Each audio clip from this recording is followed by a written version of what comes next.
Welcome to the shooting show. This week we're wildfowling on a coastal flight pond, plus we meet Ian Greensitt, wildlife sculptor.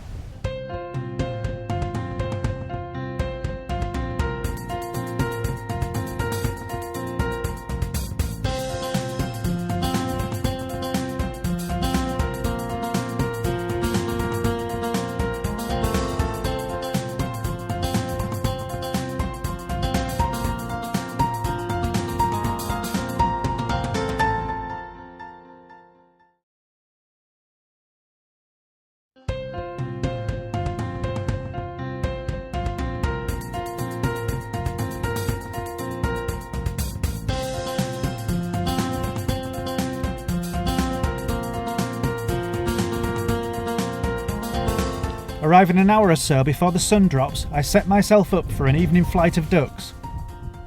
Okay, we're here tonight. It's a lovely little pond, this, in the middle of an 100-acre wheat field. It's an old wet hole. They tried draining it, never did work, so the best thing to do was get some sport out of it. We're half a mile away from the coast here, from the East Yorkshire coast. We've got the Humber estuary, some 14-15 miles south of us. Good draw for duck. I've shot every species of duck on the game card that you can shoot in England here. It's a very, very good pond for wigeon and teal, and obviously we get the ubiquitous mallard quite often, but it's one of the best wigeon ponds that I've ever shot.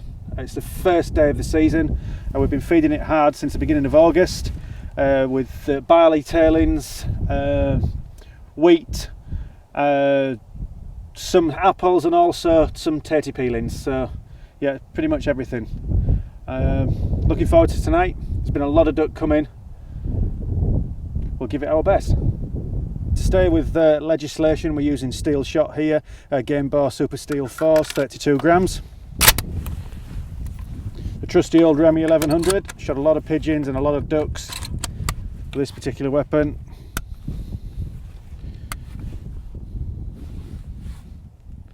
Okay, all unsafe. The other key thing with duck flighting is knowing when to stop. If you've got a good draw of duck coming in, you've got to leave really and leave the tail end of the flight to come in undisturbed and encourage more ducks to come in also. So that's a key thing. Make sure you leave the tail of the flight to come in unmolested. And we shoot pretty much once a fortnight, once every 3 weeks. Certainly not more than once a fortnight, and then you'll draw the sport out for the whole season. For weeks this isolated pond has been fed, pulling ducks from the coastal regions. All going to plan, we are set for a good night.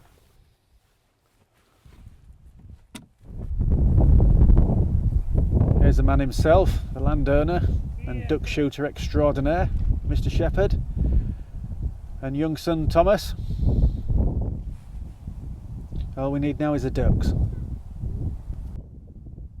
The first incomers arrive, but think better of facing a broadside.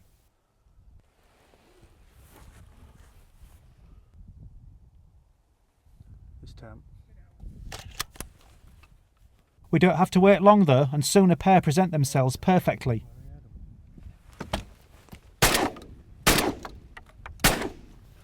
Glad of having a 3-shot facility, I finally managed to fell one as it towers above. Third time lucky. Warm up over, it's time to concentrate. Every 5 minutes or so another flight comes in. It's a mixed bag of teal, wigeon, mallard and tufted ducks, all providing excellent sport.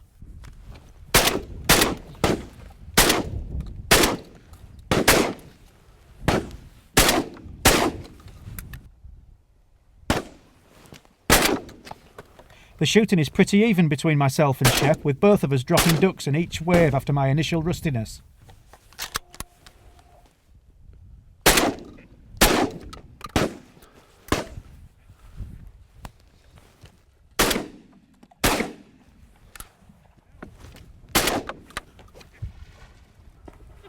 Got both of them. As the light draws away, the shooting gets harder, but the duck come thick and fast.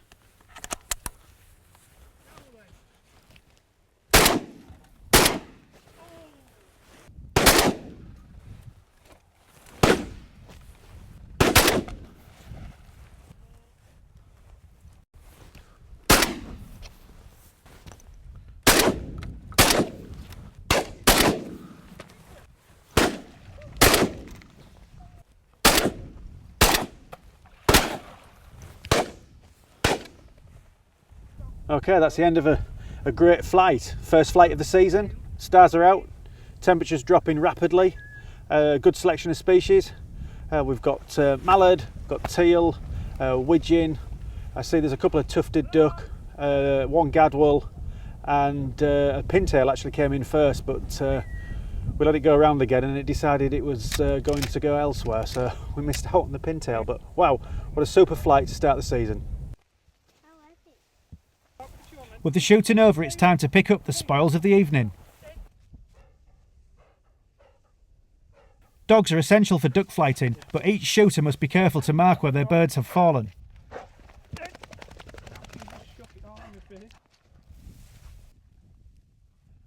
Working the ground carefully, the fell ducks are soon accounted for. We leave the remainder of the flight to carry on and encourage more sport for next time.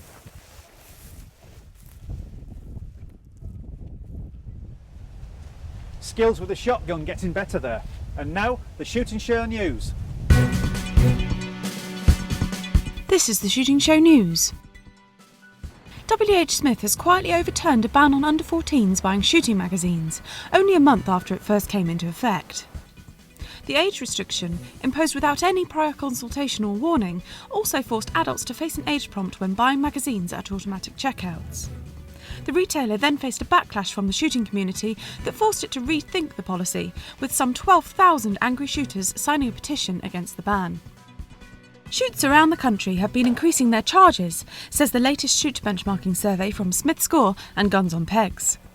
The research found that prices have risen by around £2 a bird, and an increased number of shoots are charging per bird shot as opposed to per day. It also found that over 90% of days were sold before the beginning of the season, with a good number of repeat bookings. Demand for deer stalking is high. That's the latest news from estate agent Savills. The company said demand and prices had risen sharply on Scottish sporting estates it manages. The price rise was as high as 21% on more remote estates. Savills said demand from overseas clients and women was also on the rise. The Lead Ammunition Group will not be rushed into making a final report early, despite pressure from groups such as the RSPB, its chairman has said. John Swift of Basque, who chairs the Independent Advisory Group, said the group was working to assess all the scientific evidence and needed time to do the job thoroughly. The Lead Ammunition Group is next expected to meet in early 2013, more in the next issue of Modern Gamekeeping. And finally, Basque has given its latest update on the spread of ash dieback disease. It said that although dieback had been reported at numerous sites throughout the UK, the risk of visitors spreading the disease was very small, and the Forestry Commission was not closing forests. Ash dieback causes leaf loss and crown dieback, and can lead to tree death. That was the Shooting Show News.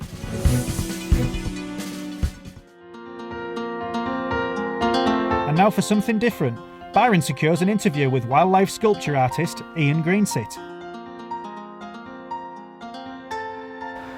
Ian, sculpting's quite a unique skill. Can you tell me how did you get into this as a job? As a job, probably about the age of 3, I was making and drawing birds, fish, and I think there was one, it was like a Sunday school project using, it was like a Play-Doh, and I made some seals. And I always had an interest in everything since there. I always knew what I was going to do somewhere in something creative, either art, design, or amalgamation of both. Went to university, started off in design and switched to fine art, and everything else came through there shortly after I finished university. Got my first commission for bronze, it was actually large bronze salmon, and everything else that you see and everything else I've done in the last 11 years has really come from that. So I've always had an interest in wildlife and art, drawing. Since I was small, I just never stopped. So is wildlife your main inspiration for the work that you do? It's an area that I've been specialising in for the past 10 years, but I do other work as well. I've done horses and figurative work, but I've been so busy with concentrating on the wildlife that's taken up majority of my time in the last decade. So what do you do to sort of get your imagination running? Do a lot of walking, I go fishing, just what you see. Usually carrying either a small sketchbook, or I'll go out and do field drawings. I go to depending on sort of subject matter. Last October went out for a couple of days and ended up drawing curlews. I got sort of sketchbooks full of curlews. I come back from your field drawings and transfer your images and data into three-dimensional work. So that's how it sort of comes through and comes from the initial drawing base. And the better you can draw, the better you can make sculpture. So I spend a lot of time actually drawing, and that helps me with composition, poses, to transfer that movement from the drawings into clay form. The next step would be to model a piece up from my drawings in clay. So I'd make an internal skeleton, which is called an armature. So that'll be an internal structure, say the curlew or a grouse, and over that I'll be applying terracotta clay quite quickly at first. Sometimes I'll leave all my finger and build marks in, other times I'll refine it down. So when I'm happy with a sculpture, I'm then moulding it. So I'm making a plaster mould of my original. That gives me a negative inside, which I'm able to take either a wax out that will go to the foundry to be cast in bronze, or if it's a little bit more intricate, I'll take a fiberglass out and then build the fiberglass up. Of all the animals that you've had to sculpt over the years, what's been your favourite? Curlews. I just think it's such a characteristic bird. They've got a lot of movement to them, the shapes and the forms, the beak and into the back section. And they've been my favourite bird for a long time. I've done hundreds of drawings of them, spent hours watching them, which is why I've got a number set up here to be cast in the next month. Ian, what exhibitions do you go to throughout the year? What have you got left this year? And how can people see your work and find you if they're interested? In December this year, I'm working towards an exhibition at the Tryon Gallery in St James's. They'll have a large number of bronze there. That's in 10th, 11th and 12th of December, and we're putting a donation towards the Game and Wildlife Conservation Trust. So that's my next one this year. Next year I'll be planning probably four large shows with probably a couple of other satellite ones off the back of that. And have you got a website and a gallery that people can walk into? I've got a website, it's www.iangreensitt.com. Gallery-wise, I've got 4 or 5 galleries dotted throughout the UK, from Dorset to Stockbridge to Welshpool to here, where my studio is, and one up in Scotland. That's brilliant. Thank you very much, Ian. Thank you. That's it for this week. Thanks for watching. We're out every Monday, 7:30 PM UK time. This is The Shooting Show.